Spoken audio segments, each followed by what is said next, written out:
While marketing mix models provide a wide range of insights, their primary reason for being is to drive ROI-informed budget reallocations. So with that as its primary mission, it's important to not lose sight of the fact that for many individual marketing tactics, there may be alternative sources of performance assessment data, and oftentimes more reliable sources. Truth be known, mixed models rose to prominence in marketing decision making because of the cost-effective simplicity of their single source positioning, not their statistical precision or cross-sectional fairness. As with every methodology, mixed models have their limitations and potential biases.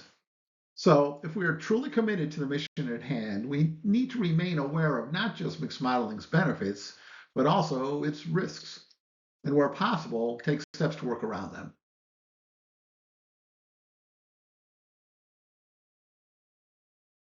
Let's take a quick peek behind the curtain of marketing mix modeling and, in a non technical way, get a high level feel for the types of underlying statistical challenges we need to find ways of working through.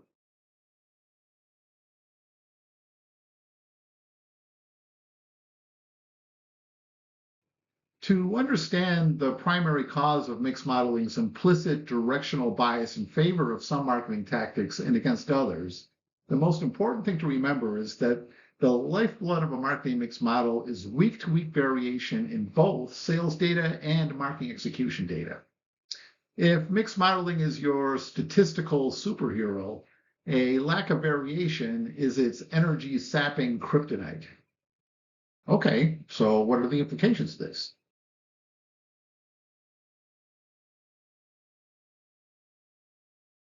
We can see here how mixed models variation constrained definition of success is well structured to see and statistically estimate the sales impact of two relatively weak but concentrated events, while being entirely blind to the twice as impactful but widely and steadily dispersed sales impact of a continuity marketing campaign. Why? It's because no variation means no statistical explanatory power in assessing the brand's week to week pattern in total sales. And no explanatory power results in no estimated sales impact. Importantly, while adequate week to week variation is mission critical, that's not the only challenge mixed modelers face. Since mixed models explain weekly sales patterns as a function of weekly patterns in marketing execution, to disentangle the impact of one tactic from another, there must not only be weekly variation, there must also be a significant difference in the variation pattern across tactics.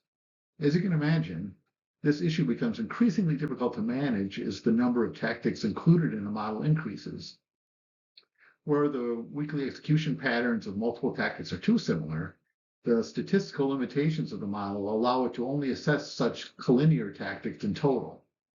However, as we'll soon discuss, the modeler may be able to find a way of disentangling estimates that the model itself could not. More to come on that in just a little bit.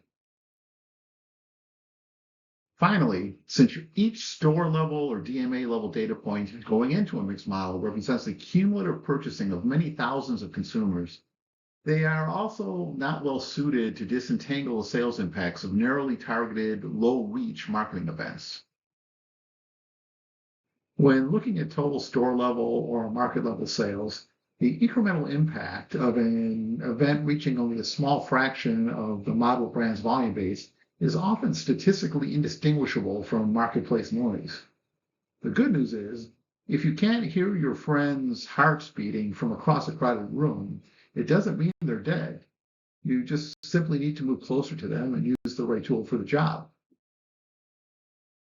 To the extent the proper data exists, a test control methodology is ideally suited for assessing micro-targeted events, as well as for capturing continuity marketing's impacts that accrue slowly and steadily over time. This is a perfect example of Occam's razor.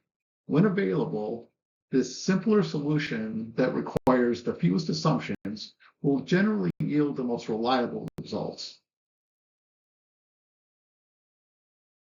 None of this discussion so far should be earth-shattering. It's simply saying mixed modeling's quiet part out loud. The fact of the matter is, Multiple performance assessment options exist, each with its own set of relative strengths and weaknesses.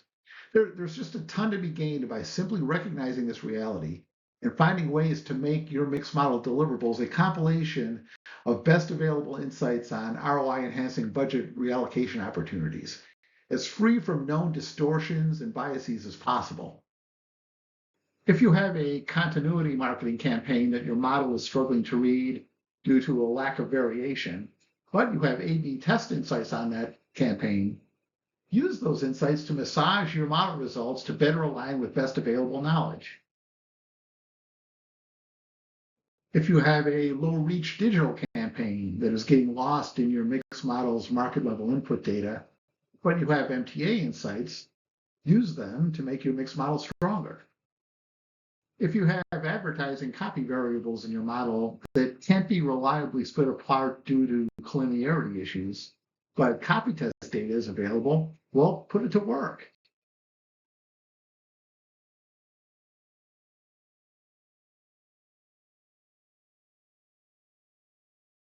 Finally, if you'd like this data integration approach incorporated into your mixed model analyses, past, present, or future, the capability has been built into my Excel-based automated analysis and multi-model archiving tool. So just let me know. Okay, bye.